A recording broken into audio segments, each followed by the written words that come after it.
light on me. Welcome to Las Vegas Tonight. Join award-winning host Dale Davidson as he interviews the most remarkable people you'll find in the entertainment capital of the world.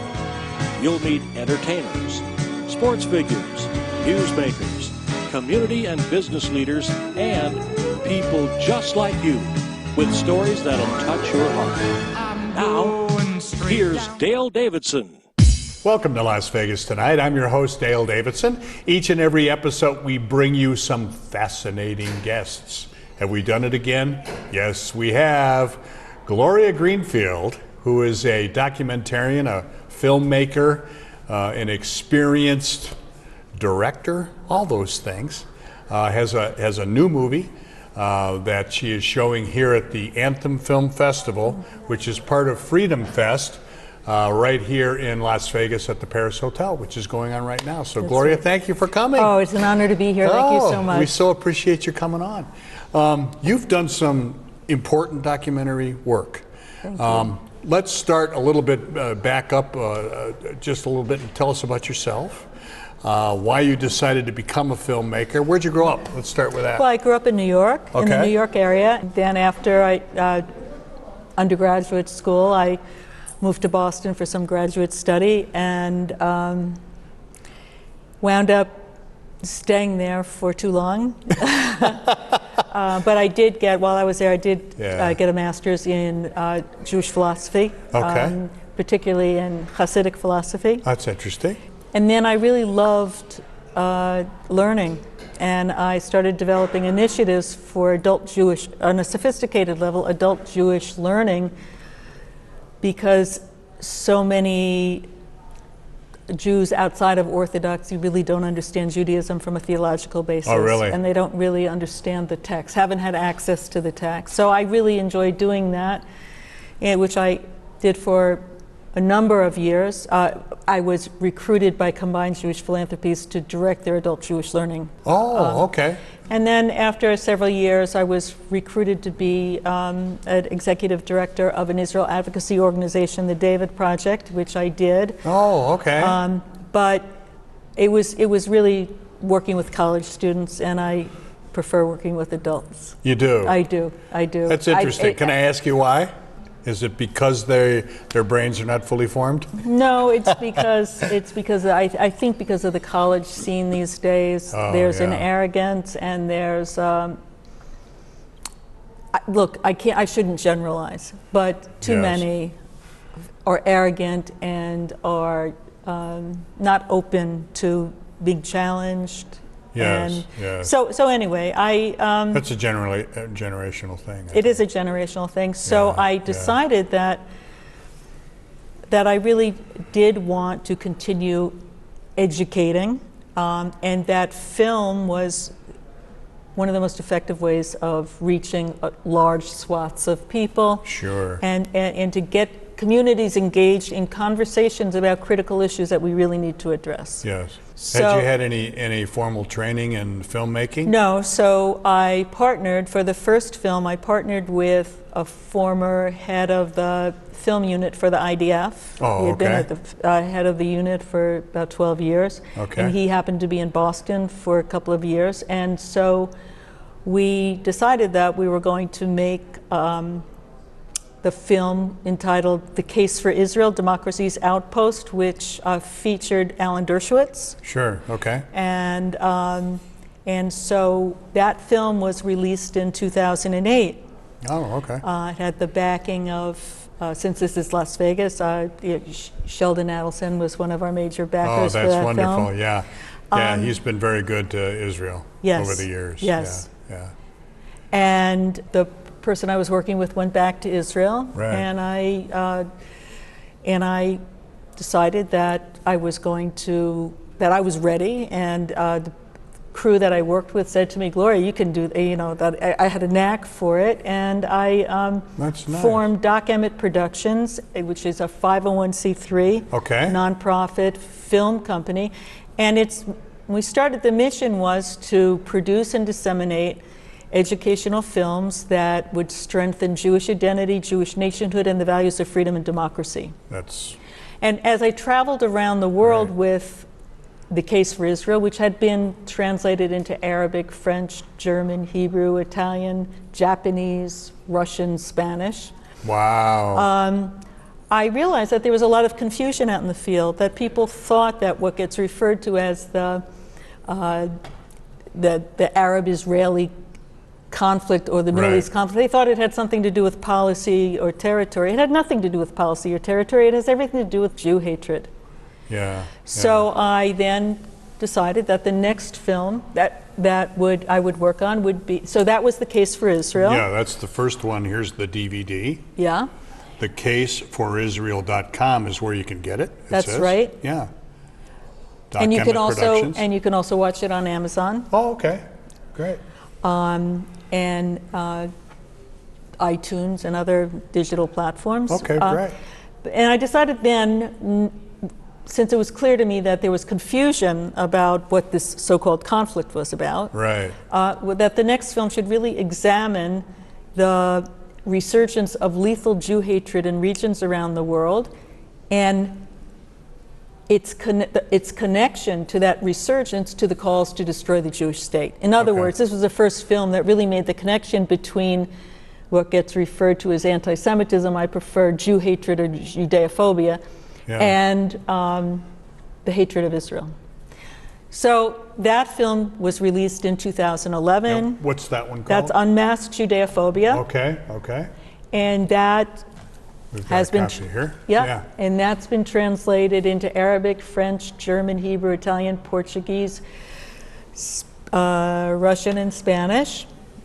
Then I decided that the third film, because there were so many canards about how Jews were not the indigenous people of the land of Israel, which is quite bizarre for those of us who understand biblical history, right? That Christians as well. I mean, when we hear that, it's just like, so come on. It's their land. I then decided that to do a film that would examine the 3,500-year relationship between the Jewish people and the land of Israel. That would also look at the legal history of Jewish rights to sovereignty in the land and expose the campaigns to erase both Jewish and Christian history. Okay. That's a big bite. It was a big bite. It's an incredible film. It's been, in addition to all the previous languages I mentioned, also Swedish, Finnish, Estonian. Wow. That's great. Yeah, and it's, I mean, listen, Unmasked Judeophobia and Body and Soul both are still, are like actually more relevant today than ever. Oh, that's great. But after Body and Soul. You have a bunch of commentators, really heavy duty people here. In all of the films, it's really like the best. I mean, in The Case for Israel, you have Bibi Netanyahu, and in the film, I mean, it's using the experts. It'll get bigger than that. Right. So, after Body and Soul, it became clear to me that we needed to look at the broader context, and the broader context is what I consider to be the ideological war against Western tradition.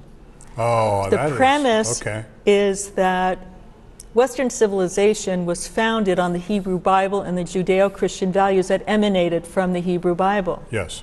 If you want to destroy Western tradition, then attack the scriptures. You have to demonize and persecute Judaism and Christianity and Jews and Christians, and that unfortunately is what we are seeing today. So the film examines the internal and external forces, the ideas and movements that are intent on destroying Western tradition and attacking Judaism and Christianity. So some of the internal threats are the utopian ideas that emerged, the secular utopian ideas that emerged, particularly after the Holocaust, but also some before. And I think some of those are the direct result of the demoralization. You know, when we think about the KGB, a lot of people think that its main mission was to collect intelligence. That's not what it was. The main mission was to demoralize the West. And they planted the seeds, particularly among the French philosophers, Oh, like okay, that makes sense. Foucault and Sure. Derrida, and so you have the blossoming of, the Western imperialism, of Right. culture and cultural relativism, and all of these isms. Right. And Marxist-Leninism moved from an economic theory to cultural Marxism, which we're really suffering from today. Oh, sure. So that was like one aspect of the idea, the internal ideas that we're dealing with, because you have people like Edward Said and others who brought Foucault and Derrida over and now Yes. and penetrated our universities here. Deeply. Deeply, very Yeah, deeply. yeah. And so there's also identity politics. That's interesting, and that exists to an incredible extent. And do you feel that Jew hatred, that anti-Semitism, is one of the side results of that coming about? Well, I mean, it's definitely impacted in a very strong way by that, because in identity politics you now have this hierarchy of which identities are like the untouched preferred, Yeah. and which of the identities should be spit on or scorned. Yeah. And Jews and we Christians. have an ugly history of that. Yes. And so it's very dangerous. And in that section of the film that's looking at identity politics, it's also taking on the women's movement. That's interesting. Yeah. And the Marxist analysis that was applied to the women's movement of looking at the relationship between men and women in a sort of a class structure. And Ruth Weiss, the brilliant Ruth Weiss, really takes that on in the film. Alan West.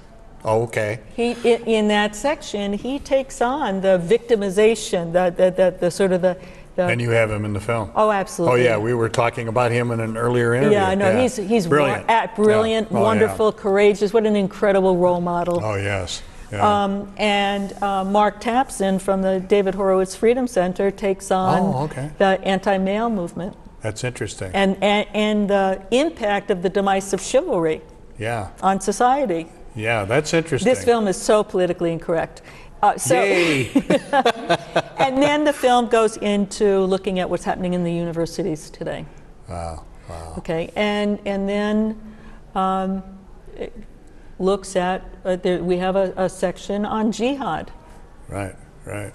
And so let me... And it's a real thing. It's a real thing. And they mean it, and when they say war, they mean war. And when they say they want to kill the infidels, they mean that, and they're doing that. Yeah. So let's be clear. The film isn't attacking Muslims. It's not attacking Reform Muslims, because there are Reform or former Muslims in the film. Right. It's attacking political Islam and the calls to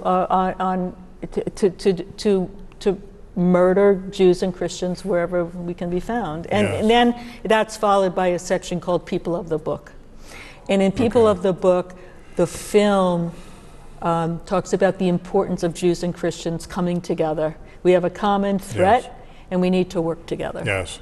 And I'm seeing it. I mean, I'm encouraged, from the evangelical side that it's going on. But there are anti-Israel Christians and Jews. That's right. Which amazes me. I don't understand it, and we want to delve into that. We need to take a brief break and do some capitalism here. Okay. We'll be back with Gloria in just a minute. Stick around.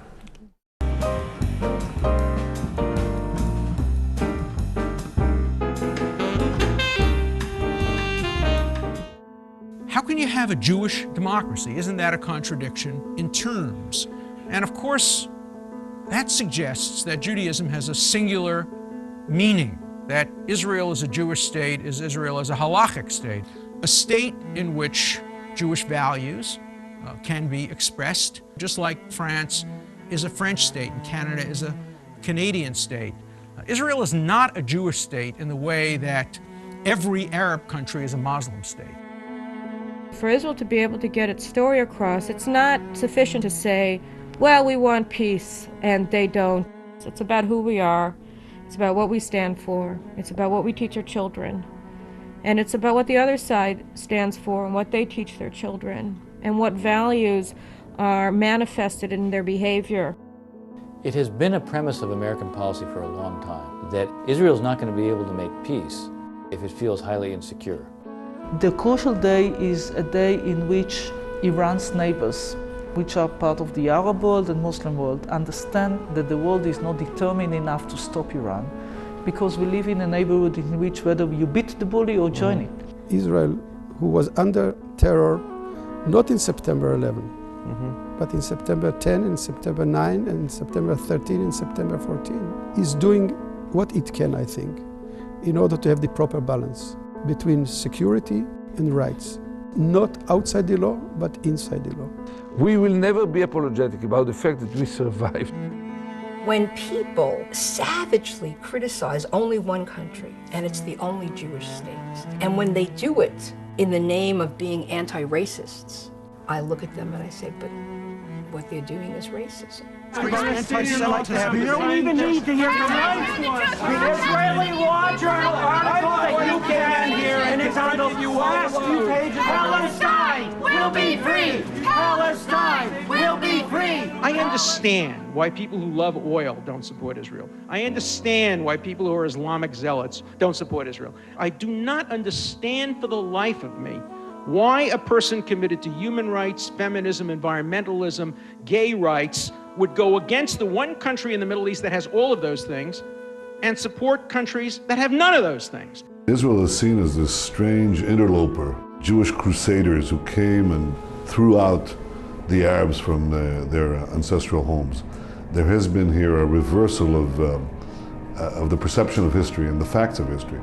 And I maintain that the only way you can really make the case for Israel is to go back to the historical facts. In a sea of totalitarianism and dictatorship, we are an island of sanity and the outpost of democracy. Our power, our strength is in fact that Israel is the only real, deep, vibrant democracy in this part of the world.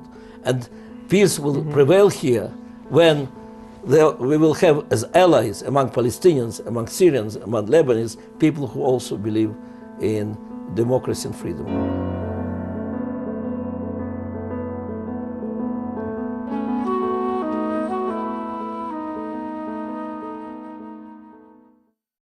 The Lord has made it possible for our show, Las Vegas Tonight, to thrive. We've produced well over 300 episodes telling the remarkable stories of Christians who have set out to change the world for the better. It's my honor to lead this ministry. As the founder of Dale Wynn Davidson Ministries, I'm commanded to be a good steward of all the donations our partners have so generously provided to us. As you can imagine, it takes a great deal of money to keep this program on the air in the United States and around the world. Please prayerfully consider making a one-time donation or becoming a monthly partner of Dale Wynn Davidson Ministries. Just go to vegassaints.org and select Make a Donation, or send your check or money order made out to Dale Wynn Davidson Ministries, 9030 West Sahara Avenue, number 255, Las Vegas, Nevada 89117. For more information, call 702-480-3989. Thank you, and God bless you.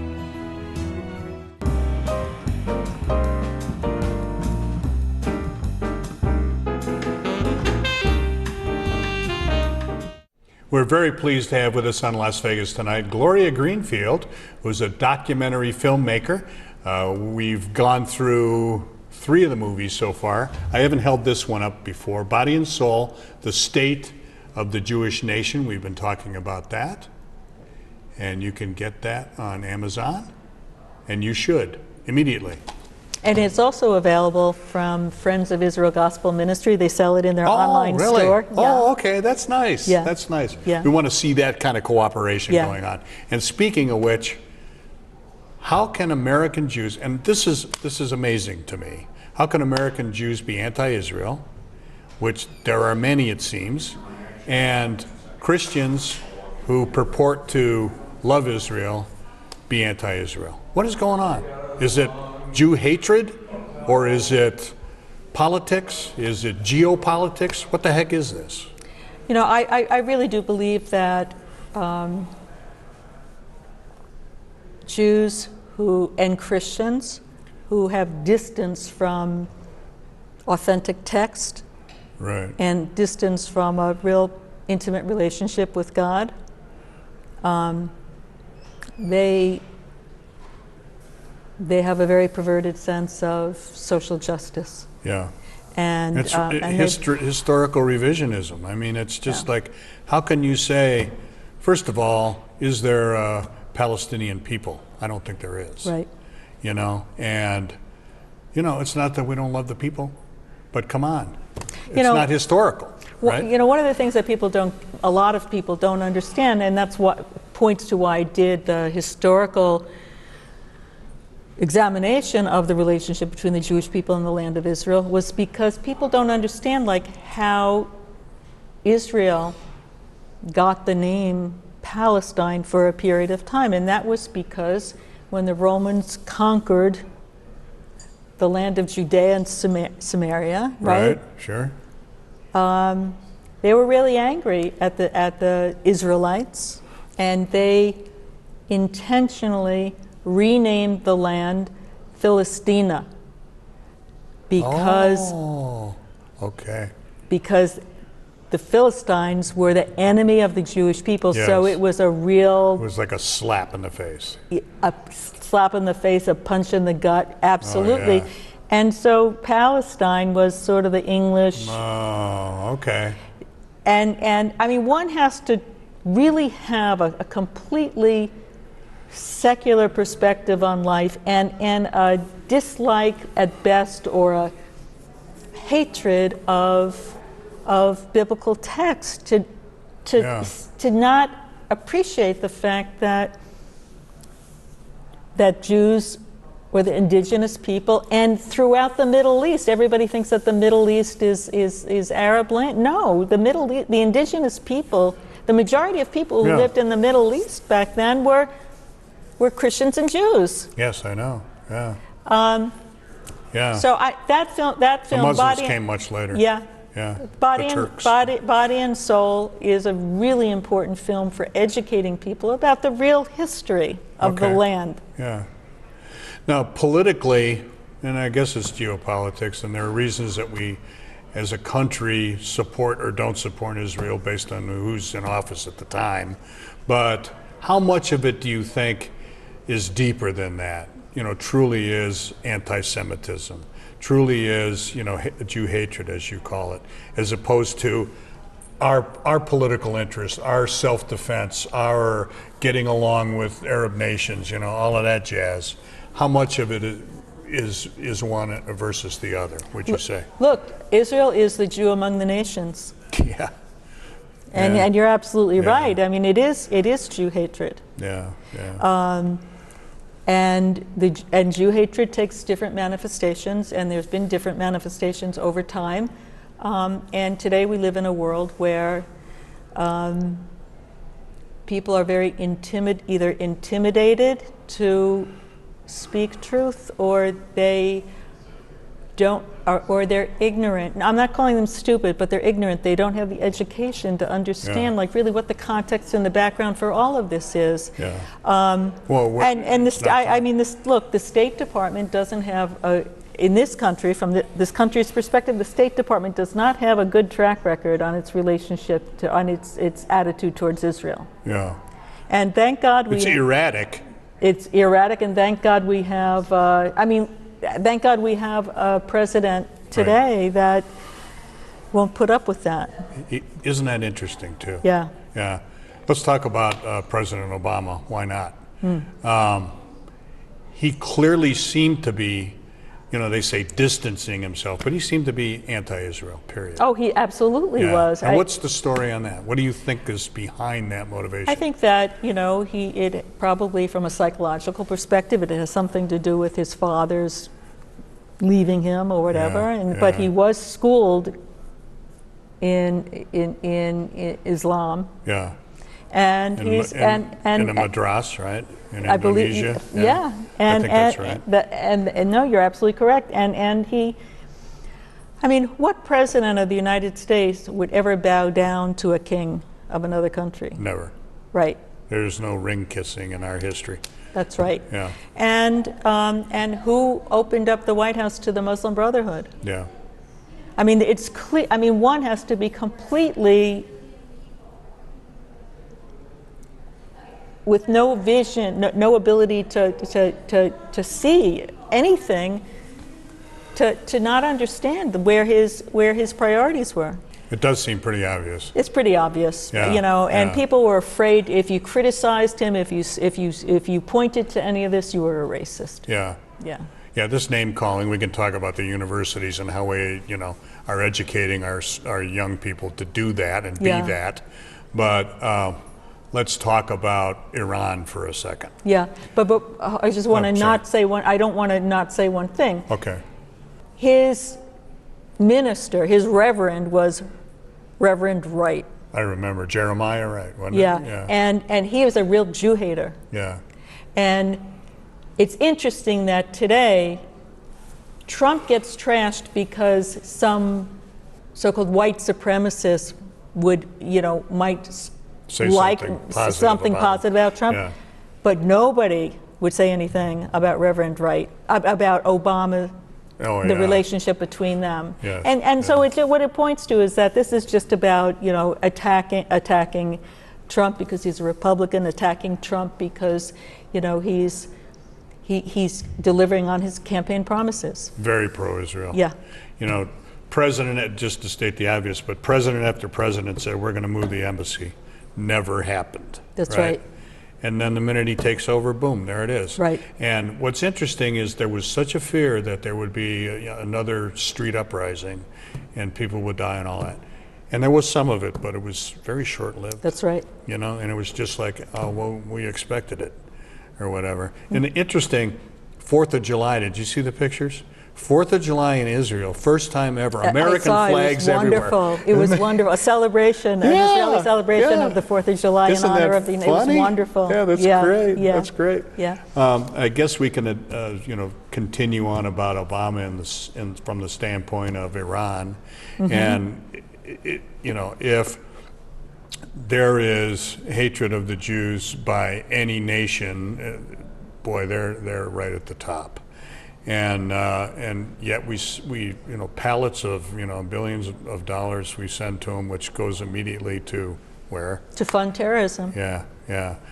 And I was shocked the first time because I try to ascribe good motives to people. Maybe I'm naive, but to hear years ago when I first heard the Ayatollah say, oh, we intend to crush the Jewish people and push them into the sea. The end. Okay, so that's pretty clear. What is the question here? Yeah. And what should America's standard of justice be? Mm-hmm. That is what bothers me, I think, the most. There are a lot of other things that bother me about the Middle East in general. One is, and I just have to ask you your take on this. I saw some drone footage of Saudi Arabia, okay, and there were literally miles and miles of empty tents, okay, air-conditioned tents on the sea, designed for who knows what, but couldn't you move the Palestinians there? Couldn't you carve out part of your extremely wealthy nation to help your brothers? What's the deal with supporting each other? You want a second state solution, I don't care what you call it. Carve out part of Jordan and have the rich Arabs send them the money. I mean, is that really simplistic on my part? No, because with the partition plan, Jordan was supposed to be the home, the state for the Arabs who had been living in the Jewish state. Right, yeah. Right. And, Israel has never said that Arabs or those who refer to themselves as Palestinians, that they couldn't continue to live To stay in there. Israel. Right. It's the Palestinians who say that if they get a state, it will be Judenrein. Jews will not be allowed in there, and no one is dealing with that. I mean, talk about apartheid. They are coming out and saying that if a so-called Palestinian state gets founded, no Jews will be allowed to live in it. I know. And the capital will be East Jerusalem, which, hey, you lost it. You know, you had a war, you lost it. Yeah. You know. Let's talk about this one. The Fight of Our Lives. This is your newest film. This is my newest film. And you're showing it here at the Anthem Film Festival. I am. Tell us about this motion picture. Okay, so the film, as I had began to mention earlier, looks at the different aspects of the ideological war against the West, against Western tradition, against Judeo-Christian values. And the purpose for the film is for people to wake up and understand what is going on. Okay. The film features leading scholars and experts. This isn't a film that just presents political perspective. There's a lot of interviews here. Huh? There's 31 wow. esteemed scholars and Some experts, really big names yeah. in there. And it's being used in some university classes of very courageous professors. Really? Yeah. Really? And when That's good news. It's great news. It's great news. I got an email from, when the film came out, I got an email from a professor in Paris saying he was so thrilled he was going to be using it. And, wow. and there are professors in this country that are using it. It was shown at an academic conference in Tel Aviv. Wow. I mean, this is looking at issues that are existential. Yes. They're existential to us, yes. and it's gotten great response from people who are clear thinking, and willing to look without prejudice right. at the evidence. Really. That's right. That's right. Yeah.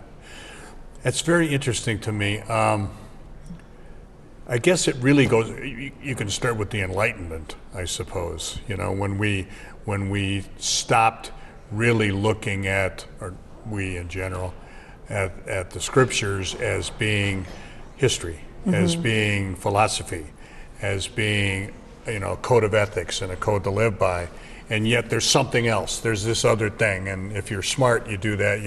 Whatever, but the extent at which it has invaded the culture is amazing to me. Yeah. And particularly in colleges. You lived in Boston. I got the idea that you weren't that crazy about it. Was that part of it? The liberal academic it was thing? the illiberal dogma. I mean, it was suffocating. It was. There really was a prescribed way that one had to think about things, how one had to speak about things, and those of us who didn't think that way were demonized. Yeah.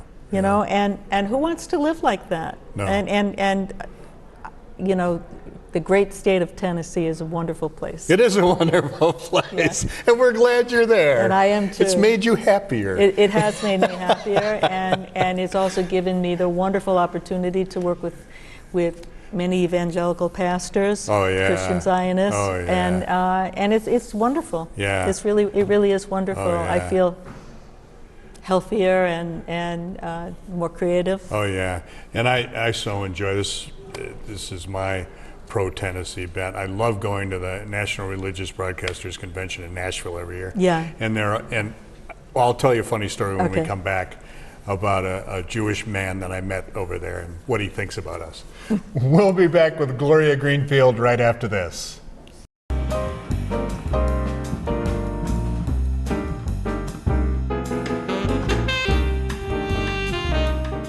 Dale Davidson and the team at Las Vegas Tonight firmly believe that the only solution to today's serious problems is the saving knowledge of Jesus Christ. Dale carefully selects his guests on the show, making sure that their dedication to our Lord is heartfelt and genuine. and that their ministries are making a strong and positive difference in the world. Dale doesn't charge anyone to be on Las Vegas Tonight. The cost to produce and air the programs are covered by donations from our ministry's partners. We thank you so much for your financial support and most of all for your prayers. Please consider becoming a partner of Dale Wynn Davidson Ministries for just $40 per month. For a little more than $1 a day, you'll be helping us bring the good news of Jesus Christ to millions of people around the world. The television networks that broadcast the program reach from coast to coast in the United States, and through internet apps cover the entire world.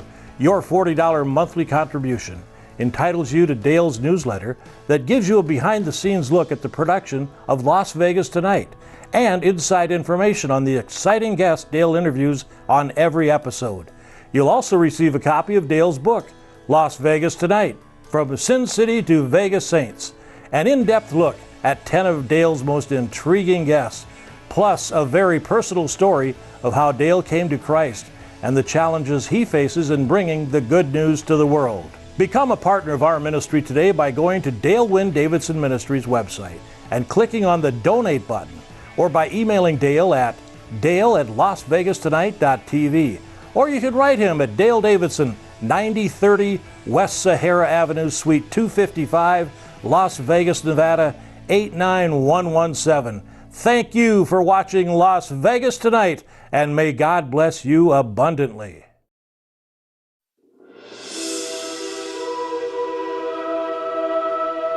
Civilizations, empires, great powers can fall apart very fast. Collapse can come suddenly like a thief in the night. And we should be very wary of assuming that our civilization, the civilization of the early 21st century West, will oblige us by declining gradually. I think there are two threats facing the West, and they are linked.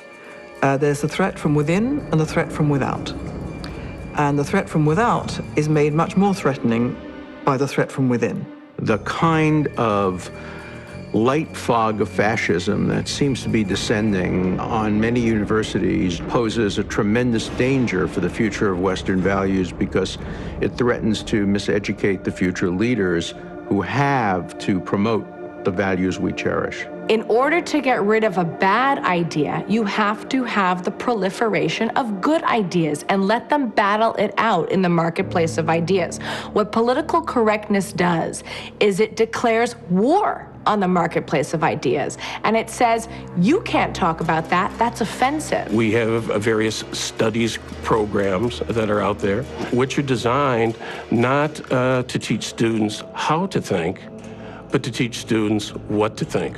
We're going to go back through history, and we're going to pick winners and losers according to our own particular passing value system. And now that passing value system is race, class, and gender. And maybe it won't be tomorrow or the next day, but we're going to rename things. We're going to Trotskyize art. We're going to do whatever it takes to make sure that all the people in the past fit our idea of a ethical race, class, and gender person. There's a tendency in the mainstream media in particular to downplay the threat, to give off the impression that it's just a criminal action. Yes, there was a terrorist attack, but this is not part of a larger theme or a larger movement. It's just some lone, isolated wacko carrying out attack on his or her own. Muslims who are Islamists, who believe that society should be governed under Islamic law, that is Sharia, are not tolerant of the religions of others or the lack of religion. Even though we in the West want to say, look, it's not a holy war, this is not a Christian, Jewish, Muslim conflict, many, many, many Muslims, even though they're a minority of the Muslim world, I mean, these are millions of people, see the world and the future in exactly those terms. It's not about left or right, it's about all of us. It's about the future of our children and grandchildren. It's about the future of the globe. I think that the key to the question of Western civilization is the preservation of moral confidence. Does one have it? Do you feel it? Can you articulate it?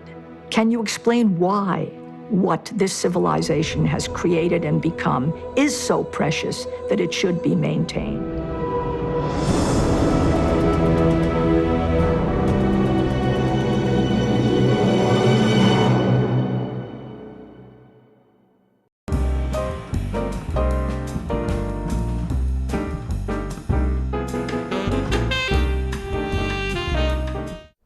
We are pleased to have with us Gloria Greenfield, a documentary filmmaker who's made some really important motion pictures, some documentaries, and she is not premiering, but showing The Fight of Our Lives, Defeating the Ideological War Against the West, right here at the Anthem Film Festival at Freedom Fest in Las Vegas at the Paris Hotel. And she has been kind enough to join us for this edition of Las Vegas Tonight. So, talk about the feminine mystique. Oh. Right? How Yeah. did that all come about, and how has it changed America? You know, you go back to the underpinnings of, you know, the stuff we were talking about in the last break, and making women unhappy with their lot in life. Yeah. Right? I mean, look, there are correctives that have happened. Needed to happen. They needed to happen. Money, but stuff like that. Yes, but what has really developed is quite terrible, and it's quite inauthentic, and you know, what used to be looked at as sex role stereotyping, like where feminists wanted to change sex role stereotyping, right, where, you know, you said women can't do certain things, has changed to gender issues, right, where denying that there's an essential nature to female and male, right, and I think it and really. it's politics, gender politics. It is gender politics, but yeah. I think it's really. I think it's a result of extreme secularization and saying that there is no divine creator, and that man is the creator, and everything is a social construct, and if everything's a social construct, then you could change whatever you want. Yeah. Right? Yeah. And all is relative. That's right. And yeah. so we're really facing a bizarre period of time here. Hopefully it's only a period of time, but it seems to be getting worse and worse. Yeah, it's not looking that way, yeah. Where, you know, it's I recently read about a director of a hospital in Louisville, Kentucky, who had built up a very esteemed department on gender dysphoria, and he was invited by the Heritage Foundation to come speak about this. And when he spoke at the Heritage Foundation as an individual, he was very honest about his concerns about this, that no, you don't give young children hormones to change, that there shouldn't be, hospitals shouldn't be looked at as a supermarket where a child can say, I'm really in the wrong body, so you need to give me these hormones, right? Mm-hmm. And so the following week after he gave that talk, he was told that he was being demoted. He was no longer director of the department, and about 2 weeks later, he was told that his contract wouldn't be renewed. Now, all of this... All political correctness. But I think it's worse than political correctness. Really? I actually see it as very similar to sort of the so-called Cultural Revolution that happened in China, of really changing perception, changing the way people can think and talk about things. Yes, it's not allowed. It's not allowed.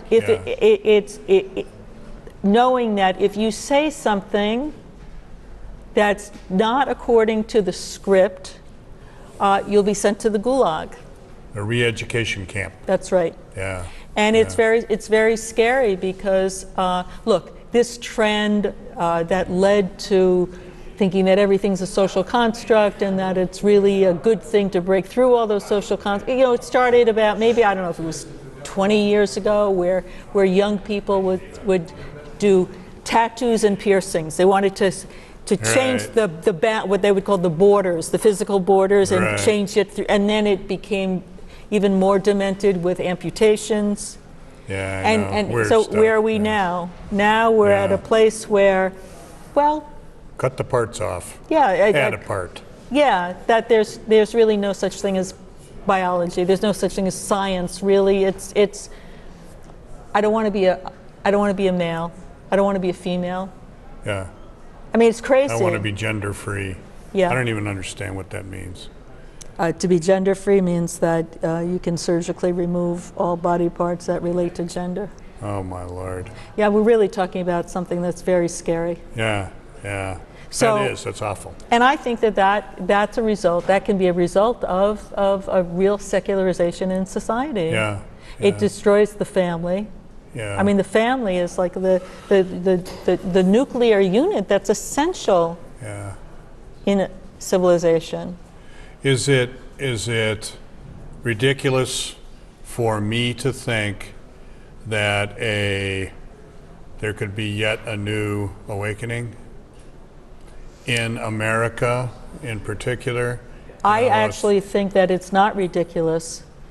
I think that we're seeing signs of it. Really? There are various movements, the walk-away movement, right? Yeah. We're Talk seeing, about that a little.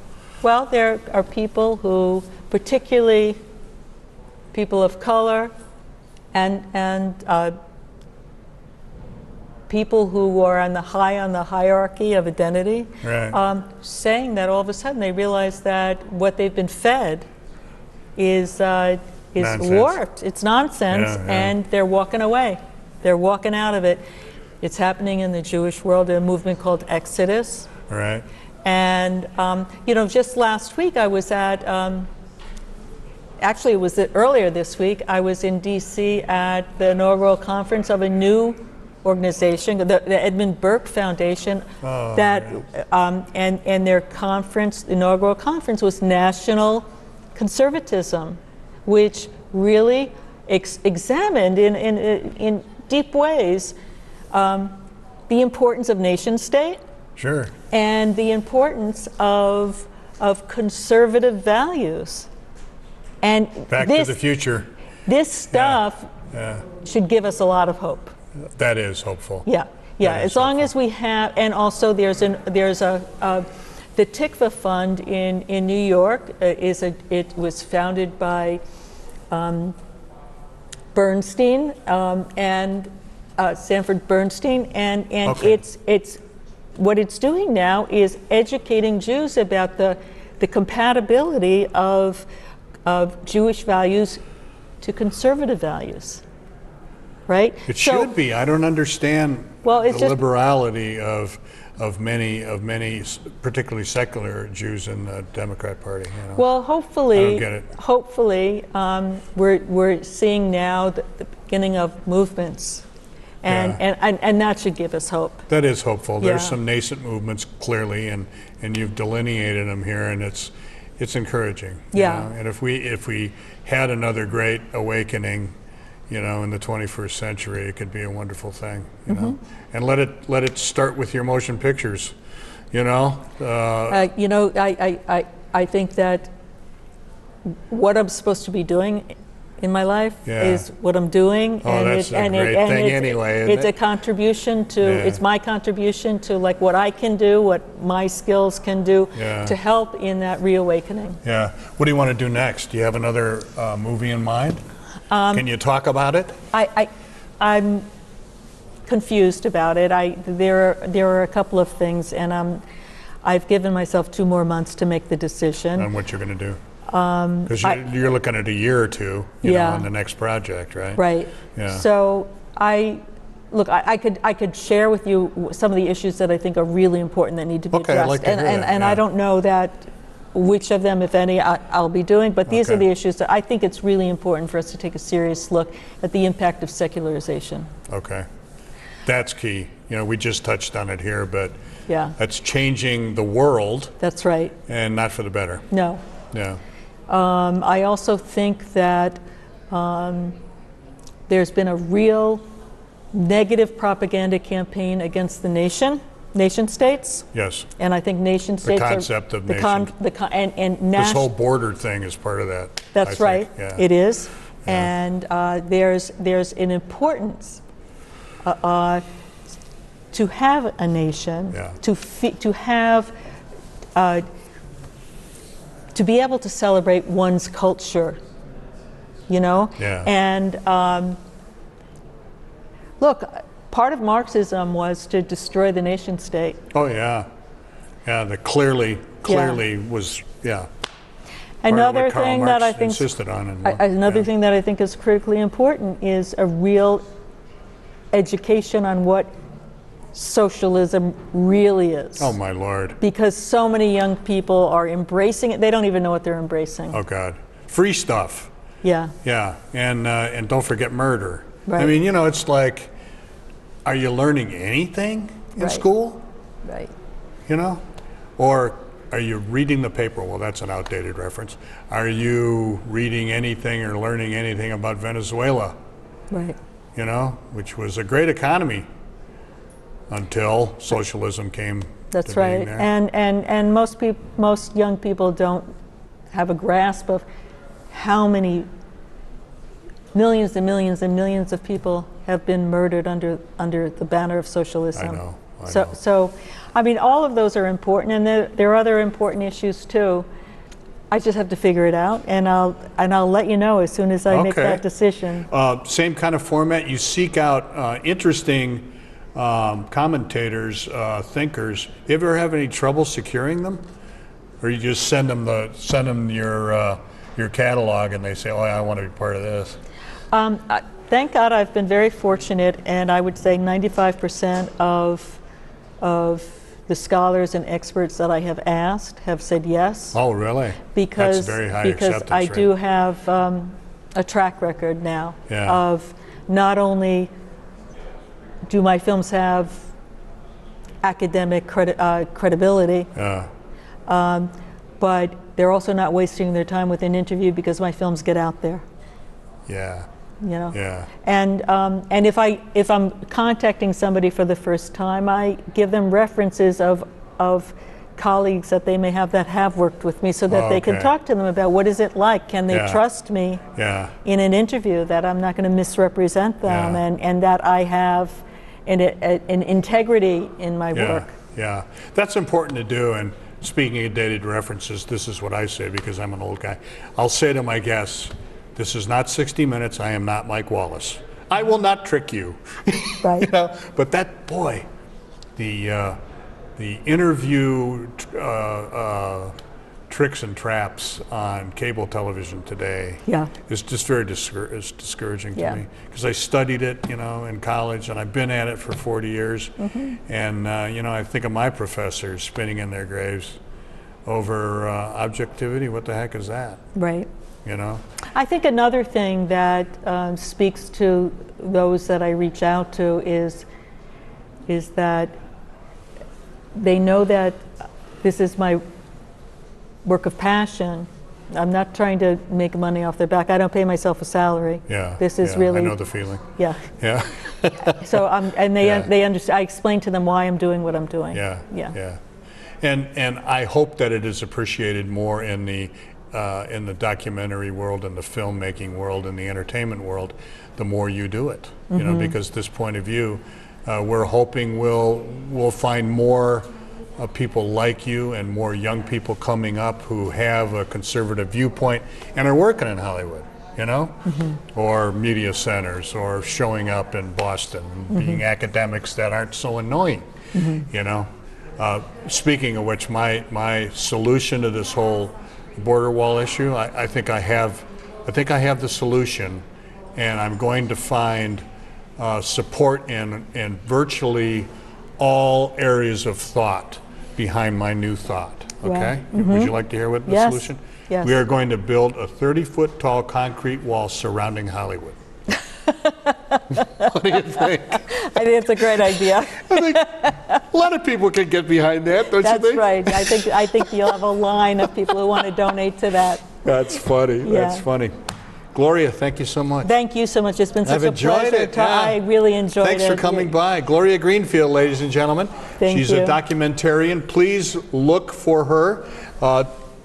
Tell us a little bit about, or look at that one. Yeah. Tell us how they can reach you if you want them to reach you, and everything else about your company. Okay, so You can go to, each of the films has their own website, but there is one central website that can link you to the other films, and that's DocEmmet.Productions.com, DOCEMET Productions with an S at the end.com. Or you can write to me at info@DocEmmetProductions.com. There you go. And all of the films are available on Amazon Prime. If you're an Amazon Prime member, you know you get to watch it free. And for those who aren't members, it costs you a couple of dollars. Oh, that is so Or great. if you want to purchase the DVDs, you can go to thefightofOurlives.com and go to the shop, and you can purchase The Fight of Our Lives, or you could purchase all of them. Okay, great. All right. Yeah, and I want to have a discussion with you off camera about how we can get rights to these and put them on our stations.